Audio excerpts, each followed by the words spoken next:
Hello everyone, it's CW again. This time I'm actually on camera and I'm wrapping up the O.W.L.s for April. I'll put a link below for how the O.W.L.s work so you guys can look them up. I decided for the O.W.L.s that my career after Hogwarts is going to be a wand maker. And so for the O.W.L.s, I needed ancient runes, arithmancy, care of magical creatures, charms, and herbology. I also decided that I wanted to do animagus training, and for those you need O.W.L.s and arithmancy potions and transfigurations. I'm happy to say I read all my books, and now I'm going to just recap and tell you what I thought of them. So I'm going to start with Ancient Runes, and for that one I read, oh, this is really bad, I'm sorry guys, it's backwards. I read Hate, a Love Story by Laurel Erling Curtis. Now, Ancient Ruins it had to have a heart on the cover of the book or in the title, and there's a broken heart right here. I went into this book not knowing what it was about. I picked this book at a convention. It's signed to me. And all I knew about this book was it was a love triangle. It was a female love triangle. The story starts out with the two main characters, Whitney and Blaine, becoming friends in 7th grade. And then in 9th grade, they become friends with a girl named Franny. And then Blaine and Franny become a couple. And then what happens is on September 10th of 2001, something happens between the three friends. I don't want to give it away, but something happens between the three friends, and before they're able to rectify the situation, September 11th happens, and something tragic happens with Blaine, and then several months after 9/11, something happens with Franny. Franny does something that completely changes the whole dynamics of them. Then the book skips ahead 12 years, and we find Whitney and Blaine on a plane sitting beside each other, and we learn what's been going on with them for the past 12 years, and it focuses on that and where they're heading with their friendship and everything. I give the book 5 stars. I love this book. I'm going to read it again. I loved everything about it. The characters were engaging. The story moved along at a pretty good pace. I just loved everything about this book. I thought it was great. The next thing was arithmancy, which was to read something outside my favorite genre. Now, my favorite genre is historical fiction. I just love it. I think it's fun. So for the O.W.L.s, I let my husband pick, and he picked Robin Hobb's Shaman's Crossing. It's book 1 of the Soldier Son trilogy. And I had a really hard time with this book. Like a really hard time. Robin Hobb, I felt like every single chapter that she was repeating over and over again about the fact that Navarre, which is the main character, he's the soldier's son, that Navarre is the second-born son of a second-born son, which means he has to be a soldier, which means his brother gets to inherit everything, and then his younger brother is going to be a priest, and then his sisters will be married off, and it felt like it was every single chapter this was getting repeated over and over again, and it was driving me nuts. And I know she was trying to make a point and that we needed to remember it, but it was just driving me nuts. I almost gave up on the book, but I promised my husband I was going to read it, so I actually put the audio on and started listening to that during the daytime, and then I was reading the book at night, and that seemed to help. And I think once Navarre got to the military academy, that was where I finally loved the book. I loved the dialogue between Navarre and his friends, as well as his cousin Ipany. I gave this book 3 out of 5. I thought it was okay. I liked it. I'm going to finish the series. There's 2 more books in the series, so I'm going to finish them up. But it was just really hard for me to read. I'm not going to lie. Once she stopped repeating herself, I was pretty good with it. So the next thing I needed was Care of Magical Creatures. And it had to be a creature with a beak on the cover. So I had Harry Potter and the Order of the Phoenix by J.K. Rowling. And this is the British version of it. And I thought I would give it a shot. And I really didn't see that big of a difference. There was a couple of words and that was it. This is not my favorite book in the Harry Potter series. I cannot stand Umbridge or Fudge. I cannot stand Fudge. In fact, I think I hate, now that I've reread it, I think I hate Fudge more than I hate Umbridge, to be honest. The whole Cho Chang and Harry Potter relationship drove me nuts. But it's being told from the point of view of a teenage boy. So, I mean, she probably wasn't as bad, but you never know. This book is still a solid 4 stars. I still like it. It still moves the story along. It still moves the whole series along. My favorite part of this is Sirius and the twins. And I like that we find out more about Neville's background. That was the other thing that I loved. I love Mr. Weasley. I think the biggest part of this book that always gets me, no matter how many times I read it, listen to it on audio, is Mrs. Weasley's bug art.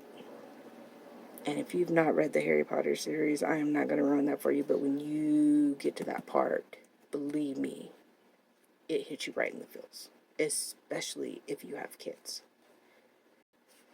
So the next prompt is I had to get charms, which all I did was it had to have a white cover.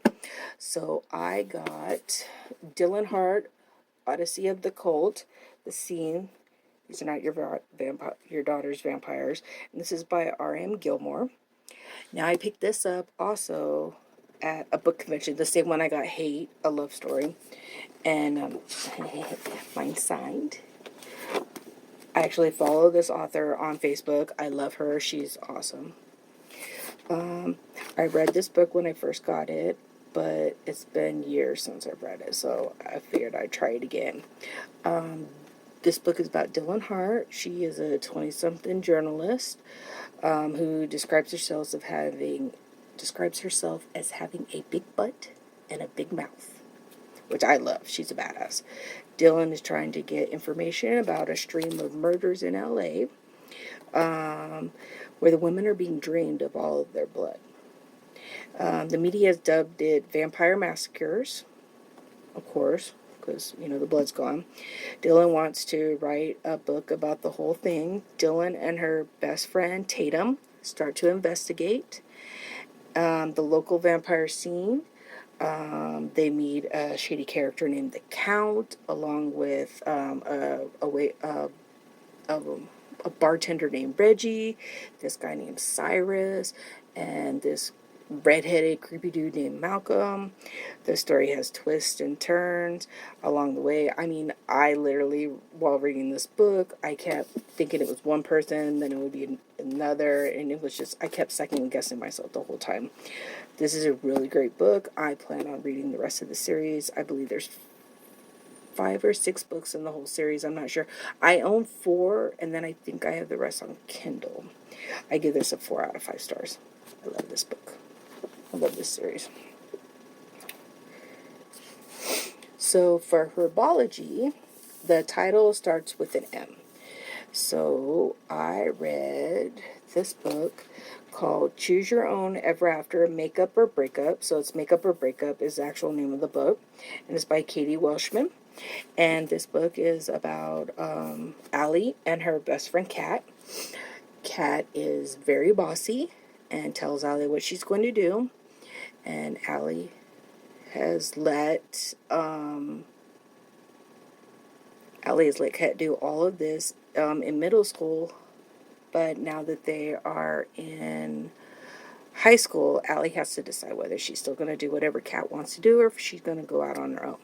So Allie has to decide whether or not she's going to take the advanced Latin class or try out for the school play with Kat. And you get to choose. And then the path you choose for Allie also leads her to two different love interests in the story, and which are Tony and James. And I read every different path that you could do, and some of them ended really nicely, and then some of them I was just like, man, there needs to be more to the story. I need to know.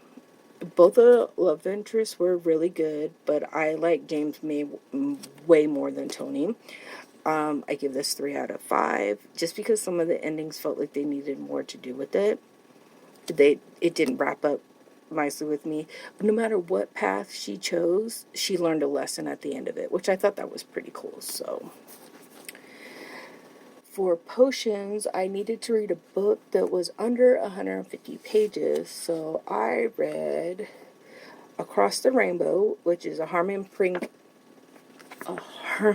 Inc. press anthology. This book I got at a book convention. I think it was the romance young adult, something like that. I don't remember. They don't even they stopped doing the convention, which I was really bummed about. But I got at it's an anthology of stories about teens who are gay, lesbian, trans, bi, asexual. Some of the stories are quick reads and ended nicely. Some are with Adeline, Faking Truth, Eric's Secret, and The Most Beautiful Boy in the Whole World ended nicely. They wrapped up really nice. I felt the other two stories, Choices and American Spanish, they just kind of ended. Like, it really didn't go anywhere. It's just like it ended. Like, we found out what they were, like if they were gay or bisexual or whatever. We found out what they were, and then it just ended. So I felt like more was in those stories. I give it 4 out of 5 because I really liked it, except for those two. Those were the only two that bothered me. Oh, that's my kitty cat sneezing. Oh, bless you, kitty. So for Transfiguration, was a book or series that included shapeshifting. Now, originally, I was going to read Gina Showalter's Heart of the Dragon, but I decided instead to read, because I was so happy I got this, to read Harry Potter and the Prisoner of Azkaban, because there is shapeshifting. Lupin is a werewolf, so it fell within the thing. And I just have to say, I can't hold that book the whole time. This is my favorite book in the whole series. Prisoner of Azkaban is my favorite book because you find out so much information. You find out who was where the Marauders map came from. You find out about James Potter when he was at school and with his friends and stuff. You find out a little bit about Lily. You find out the twists and turns of James's friendships with the other boys, with Sirius and Lupin and Peter Pettigrew. You find out who really caused the death of the Potters. There's just so much in this book. I just love everything about it. It's one of my favorites. And they did a really good job with the illustrations for the book. I thought they did a great job. So far, I liked all of the illustration for the new Harry Potter books. So this book is a 5 out of 5. No matter what. It's a 5 out of 5. It's my favorite book. It'll always be my favorite book. It'll in the Harry Potter series. I mean, I've read the series so many times. I listen to it every single night before I go to bed because it helps me sleep. So that's not going to change. So this is my wrap up for April. I'm planning to do the Believe-a-thon 2 for the month of May. It starts on May 11th. I'll post the link to that one also below so you guys can check it out. And tomorrow I'm going to post my to be reads for May. And then a few days before the May readathon, the Believe-a-thon, I'll post those books that I'm going to read with those. The Believe-a-thon is actually to read middle school books. And my daughter just got like a crap ton of little middle school books, so I might be going with those. I'm just got to wait and see. I got to read the prompts. My theme for myself for the month of May is going to be books that are part of a series. So it'll either be the first book in the series or it's going to be like the second book in the series, but it's going to be those. And then I have one standalone book that I want to read. Well, actually, I have two. There's two standalone books that I want to read just because I want to read them. So that's it for me. Good night, everyone.